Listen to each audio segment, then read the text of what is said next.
Elder Abuse Awareness Day to raise awareness and take action to prevent elder abuse, neglect, and financial exploitation. Natalie Kutchko explains how one of our region's nonprofits is making a difference in doing just that.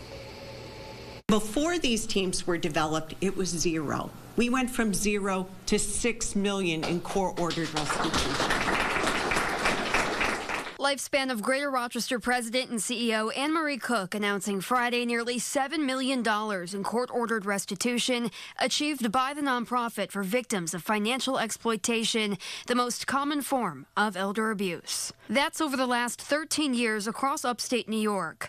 In 2012, Lifespan introduced working teams made up of members of law enforcement, forensic and financial experts, district attorneys, and healthcare professionals. Much of their latest caseloads, she says, revolving around a surge in scams. I cannot begin to tell you how our cases and scams have quadrupled, really, maybe more. It is a trend we're seeing, and these teams have just started to take up those cases in addition to traditional elder abuse cases.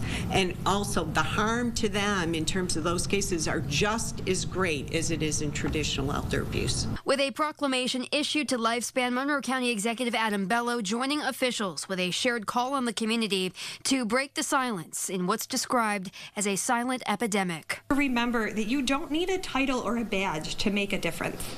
You could be a friend, a neighbor, or a family member who hears or sees something that just doesn't quite feel right. We need everyone to recognize the signs of elder abuse and to know where to turn. Know the signs, know the resources, and take action. Worth noting here, primary buildings across Monroe County and New York State will be lit in purple this weekend in light of raising awareness on this topic. We'll have much more information on Lifespan's work, their resources, over on our website, rochesterfirst.com. Reporting in studio, Natalie Kutchko, News 8.